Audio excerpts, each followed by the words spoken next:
I'm Shahnaaz Ayub and I'm on the hunt for the best halal food up and down the country. So what's the first thing that comes into your head when you think of Morocco? Marrakesh, those authentic spices and flavors that are the ethos of every dish. Well, I'm told here you get it all, where you come for the food, but you stay for the experience. Well, I'm here to check out whether indeed that is the case.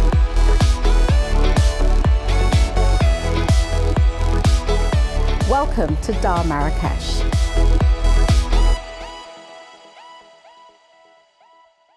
And here we are at Dar Marrakesh in gorgeous Stratford City, where I'm tasting the Moroccan and Lebanese culinary delights of my friend, chef and proprietor of this establishment, Harissa. Nice to meet you again. How are you again? Nice to see you again. Yeah. Right, well, okay. This place is amazing. I've looked at your menu. It's incredibly extensive. It's big. It covers absolutely everything you could possibly want. I mean, we're looking at anything from a choice of 25 starters, anything from falafel to harissa prawns, and then you've got a choice of, like, an amazing choice of tagine. You've got the grill section, you've got the seafood section. I mean, it basically covers absolutely everything. We try to get all the flavors from all the different backgrounds, all the regions of North Africa, Morocco, and the Lebanese kind of style. So if you take their concept of eating, they eat a lot of food over a long period of time. So that's what we try and do. And I have no doubt that the quality of every dish is top standard. This is a chef doing his dig on some serious food. I know, I've seen you. You are off the hook. Thank you. Absolutely amazing. So what are we starting off with today? Right, today we're going to start with a bit more of a tricky one, a lot more labor intensive, but it's a fantastic dish. It's pastilla. Pastilla. What I'm going to do now, we're going to start with the onions. You need a lot of onions on this, so I've already started to chop some. You need around about a kilo of onions, so I chop quite fast. So I can look It would be really nice if you could keep your eyes on your fingers. You're just showing off now, aren't you? I know, I'm just showing off a little bit. Well, you're not to blame me if you lose any digits. It's your own doing. But very professionally done. I'm very impressed. Now you want them just sliced. You're going to cook these down very, very slow. Right, so over here I've got in a pan just a little bit of olive oil and butter. As we know, you don't want to burn. And we're going to stick this in here. I'm going to cook it on a lower heat.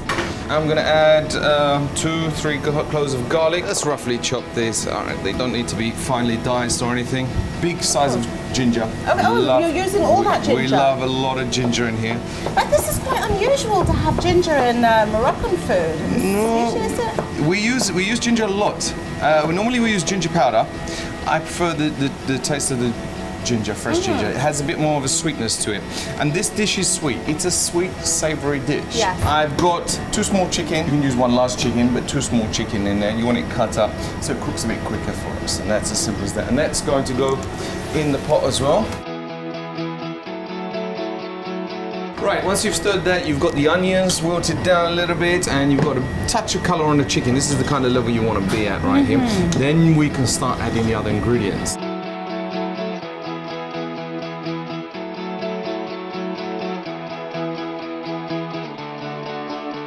So from here, we transfer it back to the heat. We'll cook it down just a little bit more, okay? Right. While that's cooking down, I'm going to take a good handful of parsley and coriander. And we're These are a perfect marriage in salads, particularly. They really bring out a freshness, don't they? Yeah, this is what you look. You want that herby flavour. The Moroccan food is a lot of flavours in it, but they're not overpowering flavours. It's a combination of all these different flavours that marry together. Absolutely delicious. Now I'm going to add in here. This is my parsley coriander little mix that's going on in there. This is the smell you want to wake up to. This is what it is. This is what it is.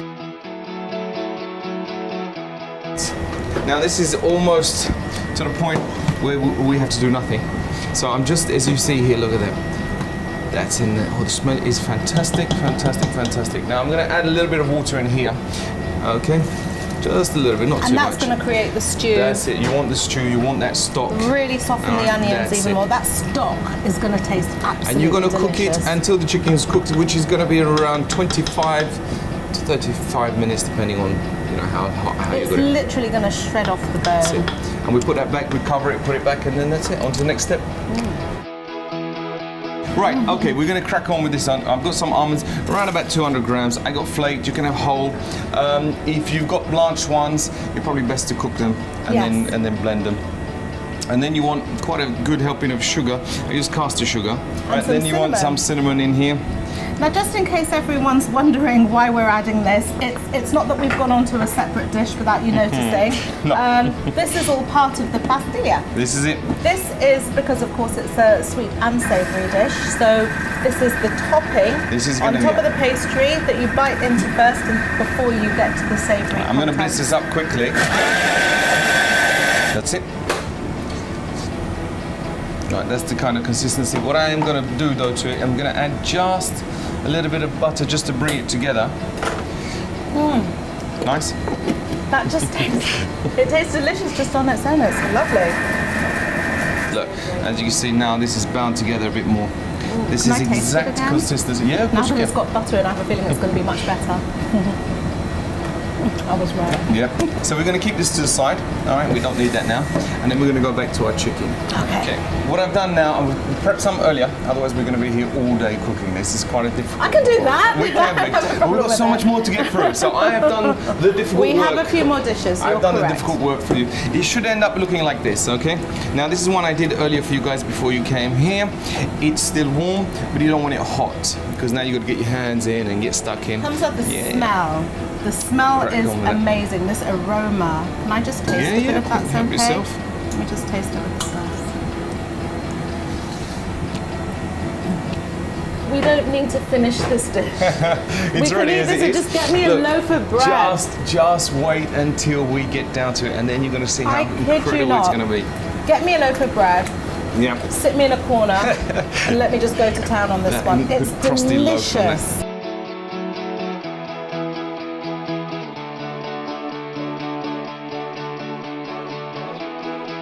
So I think we're good with the chicken here. I think it should be enough, more than enough, so there's a little bit extra fit. So that's there. I'm going to move this again to the side, and then we're going to go back to our pot. So here we've got, this is where all the flavour is. It's right here now. I'm going to put this on the heat. And you see all this stew. Some people blend it up. I don't like to. I like to keep it nice and thick. I was going to say, because it's not a smooth sauce at the moment, so you're not going to be straining it at all. No straining. You can do, but I prefer not to. I like the original way here. Yes. And you want to get a little temperature on them, and then I'm going to add a couple of eggs and whisk them in quickly so we don't get scrambled eggs. Right. Okay, so I'm going to take this over to the heat.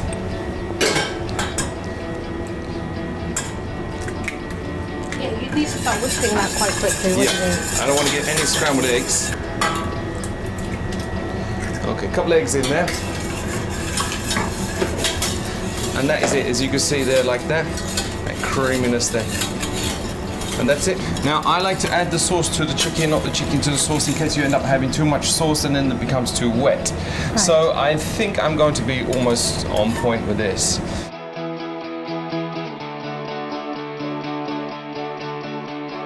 So Hamza, what's the next stage? Next stage is the fun stage. Okay, we're going to be filling our pie with our pastry. Okay, so this is your warqa pastry? Yes. Okay, and it's paper thin. That's not it. No, that's just the paper.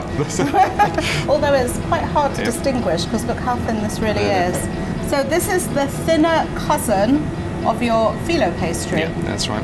Almost transparent, as you can see here. It is translucent. Translucent, yes. That's the word. Good word. Yeah, absolutely. So, and does it only come in this shape? Can you get? No, you can get it in squares. You can get it in squares.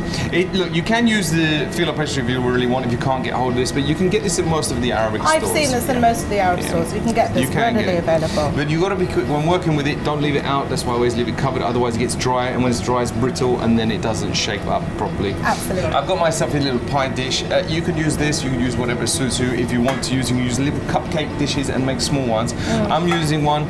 It's about 1.5 inches deep. Plenty of butter. So now I'm going to use my hands because it's a lot easier here.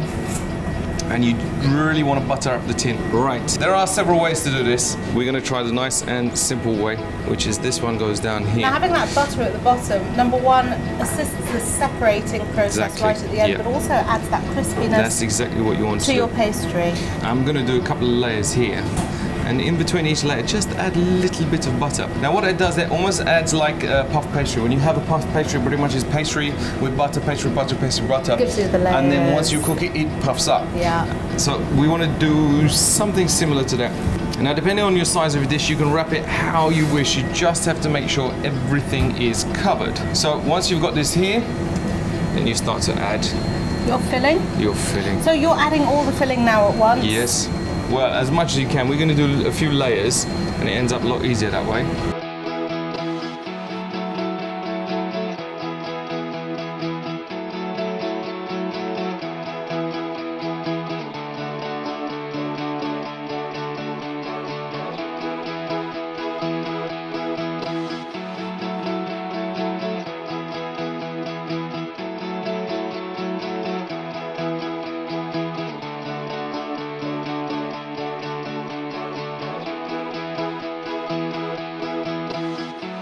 Step into my oven almost. You could actually step into that oven. Literally, yes. As you can see here, look at that. It's nicely toasted. Wow. I'm going to flip it over if I can. And it's going to be nice and toasted. Bismillah. It's a bit hot, so I'm just going to take that out. Ah. Now what I'm going to try and do is get this back in to here. And we're going to toast the other side. We now. are going to toast the other side. So immediately that has got quite a crust on it itself, has on the other side, but we want to toast it up on the presentable side. So I'm going to take a big dollop of butter, and you just want to get a bit of colour on here. Right, I'm going to put this in the oven, and you just want to crisp it up. Okay, you don't have to set any time. Once it's ready, it's hot. You take it out, and we can serve. Put a nice high heat, we want to crisp it up really quickly, and we're almost good to go.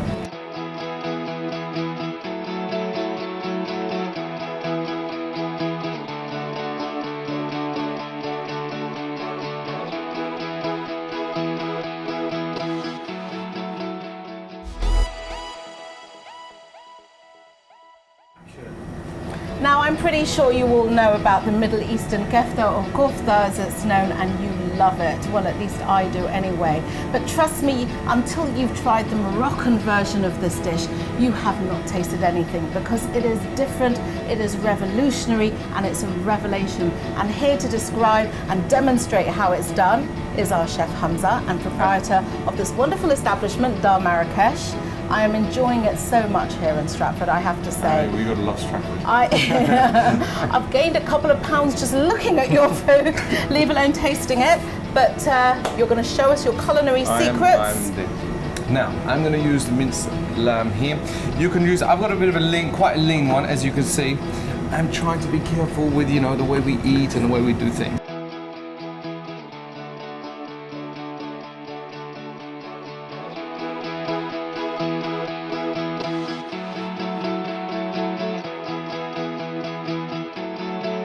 So the kofta, we're going to leave it to stand for a bit. We'll grill that later on, and now we're going to do the harissa. Also, the harissa is going to be served with the kofta. That's what it is, a little dip on the side. Now, once we're doing this, I'm going to throw in a few bits and pieces to this. And again, the harissa, again, people have different recipes and the way they do it. This is the way I do it. Now, it's not Moroccan harissa, as people may think. It's Tunisian. It is Tunisian, yes, well done, well done. Yes, it's Tunisian.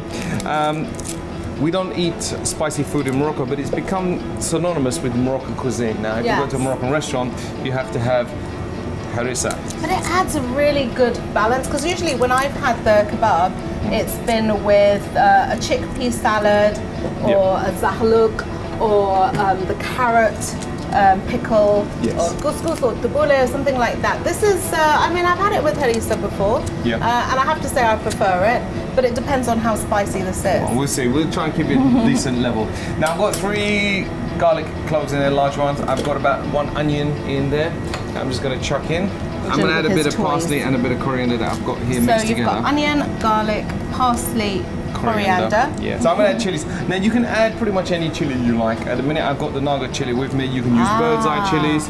Leave the seeds in, leave them out. Leave the seeds in, Naga chili in your harissa. Okay, this is going to blow our socks off. I'm only going to add just 2. Because on the they are hot. Scoville scale? Scoville scale, yes. How high are we with that? There are, I mean, this is the top, they're there. All right, this So is it's the not hottest hot, chili. it's hot. It is the hottest chili that you can get. I'm going to add sweet pepper in there. Right, okay. So you've Balance it been quite, out, you know, balance it you've out. been quite brave to leave the seeds Yeah, in. leave the seeds in. Of another chili. Some, like I say, if you go to the Tunisian recipe, it's very, very hot, okay? Get all of that in there. Salt and pepper. Chili powder in here, because it wasn't hot enough. Okay, so we've added chili to chili. And chili flakes. And chili flakes as There you well. What do you want to do to us? Our stomach linings will not be the same. It's supposed to be hot. Some paprika in here as well. Sweet paprika. Then I'm going to add a good dollop of tomato paste. puree. There we go. I'm going to blend this up now quickly. We want it a nice paste, okay? So we're going to blend it up on high speed. Okay. Add my olive oil to it. I'll turn it off when I'm lemon doing. juice as well? No, I don't add lemon juice. You want a good helping of olive oil, though.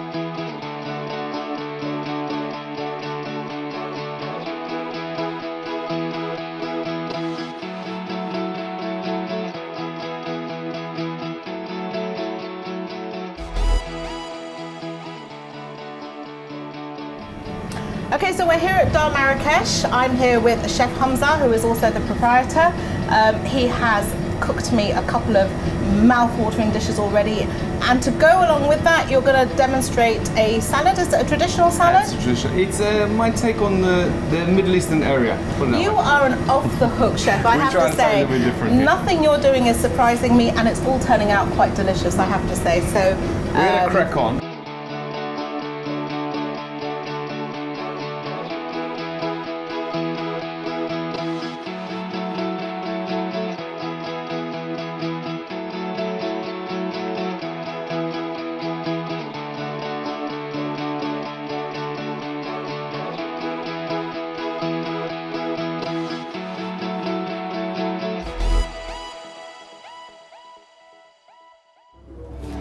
Hamza, you have presented for me a feast for the senses. This is truly, truly amazing. I don't even know where to start. Where should we start? We start at the beginning, pastilla. Pastilla, Alright. which is traditionally This the is starter. traditionally, so I'm going to just cut into here. Now this which- is traditionally, as you said, it's served at weddings. Yes, weddings, It's a special very elaborate occasions. dish. Yep, It's a sign of wealth. it is a sign of wealth. Not that I have much. There we go. Okay, so I can see the layers that have formed here. It's a very, very thick pie.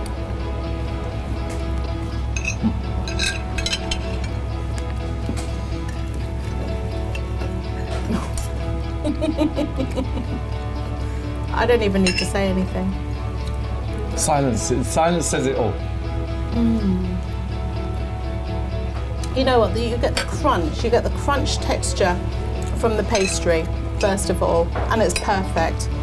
And then you bite into the moist part of the filling, and you're getting this constant alternate kick of sweet, savoury, and it works. It just absolutely works. It's a really, really sophisticated dish with beautiful flavours in that just works so well. But I'd love to say it's my own, but it's not. You know, it's Well, I know it's not. It's a 1,000-year-old recipe. I have tasted a few of these in my day, but this is taking it to a whole new level. Thank you. We're going to dig in. I wouldn't say the mains, but I'd say, let's say the second round. Okay? The second round. Second round. We're going to have a little bit of everything on the plate this time. Okay, so this gorgeous salad that Yeah. you made, colourful.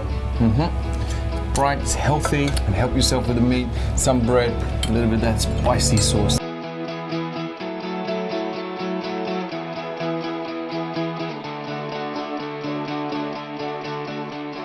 This is really nice.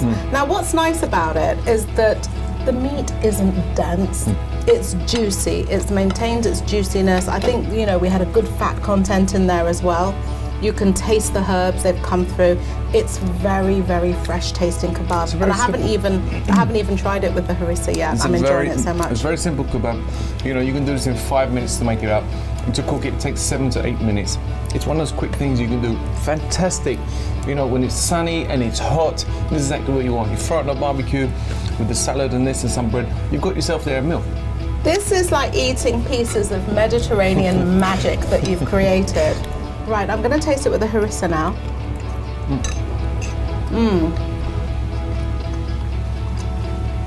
I was scared that actually that was going to be too hot for me, but the mildness of the kebab has complemented that very, very well, really cleverly. And you've got a very good balance of flavours there. I'm not a big fan of spicy food, honestly. I don't like hot food, but with the harissa, on a little bit of bread and the meat, I mean, you can't argue with that. I haven't had a chance to compliment your salad. Most people don't normally compliment salads. Salad is usually last on the agenda, but seeing as you took so much time to prepare it. I love salad. I love eating salad. It's really nice. I have to say, the acidity coming through from the sumac, the saltness from the feta, the sweetness from the dates. I probably would have gone for a few more dates in this actually to balance out the acidity a bit more. It's got my red onion in. I'm very happy about that. I love red onion on salad. And gorgeous cherry tomatoes. Yeah. It's all, it complements it. Every item complements each other. There's not too much of one or the other. It's a nice even balance throughout. Right, now we're going to move on. I'm going to lean across and you can get that. Do you know, this was my special request. We haven't had a chance to demonstrate it, but I could not leave your restaurant without tasting a tagine, a traditional tagine. This is what it is. It's a little bit long process, so why we didn't have much time, but it's quite a simple dish. It's everything in one pot. Tagine pretty much is stew, that's all it is. The tagine actually indicates the name of the dish itself, the actual plate. Now I've done the shank, a lot of flavour, and you got the bone and everything. It's the best part of the I love lamb shank. And I just want to do it with a spoon. Look at this, look at how soft that is. Oh, that's literally falling off the bone. That comes right off there. So how long have you had to cook This has been cooking for about an hour and a half, 2 hours on a very low heat. And look, that's it. That bone is clean. Got a nice portion on there for you here. Some prunes. I have to say, when it comes to tagines, I go a bit crazy because it's my chance, it's my opportunity to mix meat with fruit. So I use a really good quality lamb shank, just as you have as well.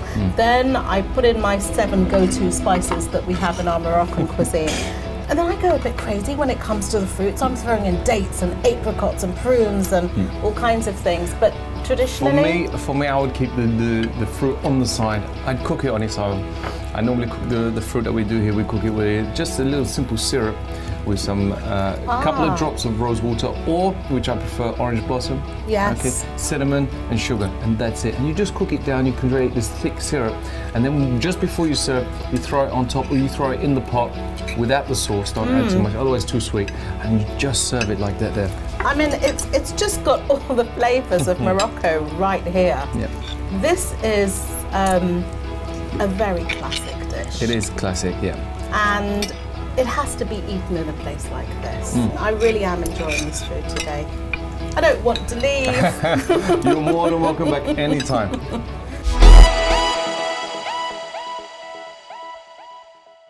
And now for my score in terms of food and ambience. Well, let me tell you something in terms of food. If a trip to the northern tip of Africa to sample the food is still on your bucket list, then hold your horses, because you will experience the utterly unique experience of Moroccan cuisine right here. My score for food at Dar Marrakesh is 9 out of 10. And now for ambience. Well, let me tell you, when you enter this place, it is enchanting with its hanging lanterns, its low lighting, its authentic coziness. It's definitely exotic, and it transforms you to a different place completely. You walk in from Stratford High Street into this place through these wonderful ornate doors, and it's like entering Narnia. My score on ambience is 9 out of 10.